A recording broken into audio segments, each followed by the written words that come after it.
সরকারের পক্ষ থেকেও যদি বৈষম্যমূলক আচরণ থেকে বের হয়ে সকল নাগরিকই রাষ্ট্রের নাগরিক, আমরা বিরোধী দলীয় সংসদ সদস্য এইটা বিবেচনা না করে বরঞ্চ জনগণের প্রতিনিধি এইভাবে যদি সরকার বিবেচনা করে, ইতিমধ্যে সেগুলোকে চালু করার ব্যাপারে মন্ত্রণালয় থেকে চিঠি গেছে।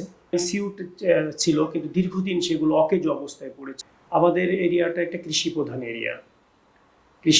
এরিয়া এবং হওয়ার কারণে এখানে কৃষিকাজের উপরে আমাদের যারা জনগণ তারা বেশিরভাগ ডিপেন্ডেন্ট, এবং কৃষিকাজের পাশাপাশি তারা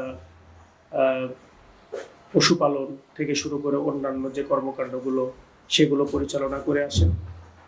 তো এইগুলোকে আমরা যদি চেষ্টা করতেছি যে এইগুলোকে আরও কীভাবে কৃষি যে সমস্ত ইনস্ট্রুমেন্টগুলো আছে, সার, কীটনাশক, বীজ, এগুলো কিভাবে আরও অ্যাভেলেবেল করে দেওয়া যায় সেটার ব্যাপারে আমাদের চেষ্টা অব্যাহত আছে।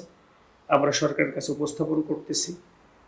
আশা করি যদি এগুলো প্রপার বন্টন হয় এবং সরকারের পক্ষ থেকেও যদি বৈষম্যমূলক আচরণ থেকে বের হয়ে সকল নাগরিকই রাষ্ট্রের নাগরিক এই বিবেচনায় দেখা হয়, আমার এলাকায় আমরা বিরোধী দলীয় সংসদ সদস্য এইটা বিবেচনা না করে বরঞ্চ জনগণের প্রতিনিধি এইভাবে যদি সরকার বিবেচনা করে, তাহলে আমরা বিশ্বাস করি যে আমার এলাকার জনগণ উপকৃত হবে। কারণ আমি যে জনগণের কাছে দায়বদ্ধতা নিয়ে আমার কাজ শুরু করেছি, সেক্ষেত্রে আমার ব্যক্তিগতভাবে নিজের কিছু চাওয়া পাওয়ার এরকম কিছু নেই, বরঞ্চ জনগণকে কিভাবে সুবিধা দিতে পারি সেটা নিয়েই আমাদের সামর্থ্যের মধ্যে থেকে আমরা কাজ করে যাচ্ছি।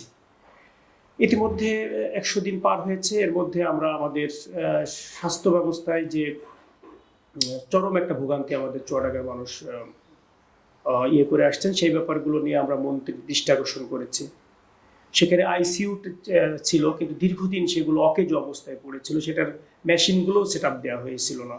এগুলোর ব্যাপারেও আমরা দৃষ্টি আকর্ষণ করেছি। ইতিমধ্যে সেগুলোকে চালু করার ব্যাপারে মন্ত্রণালয় থেকে চিঠি গেছে, কিন্তু সেখানে সবচেয়ে বড় প্রবলেম সেটা হচ্ছে যে লোকবল নেই। এই ব্যাপারে এক্সপার্ট ডাক্তার, নার্স এইগুলোর অভাব আছে। তো সেইটিগুলোকেও চেষ্টা করা হচ্ছে দ্রুত সময়ের মধ্যে এই জাতীয় এক্সপার্ট ডাক্তার এবং নার্স সরকারের পক্ষ থেকে নিয়োগ দেওয়া হবে। আমরা সে ব্যাপারে চেষ্টা করে যাচ্ছি। এর পাশাপাশি আমাদের আলমডাঙ্গা স্বাস্থ্য কমপ্লেক্স আছে একটা উপজেলা, সেখানেও প্রচুর লোকের ভিড়। কারণ একটা স্বাস্থ্য কমপ্লেক্স যেখানে প্রায় 4 লক্ষ 5 লক্ষ লোক চিকিৎসা নেওয়ার জন্য আসে।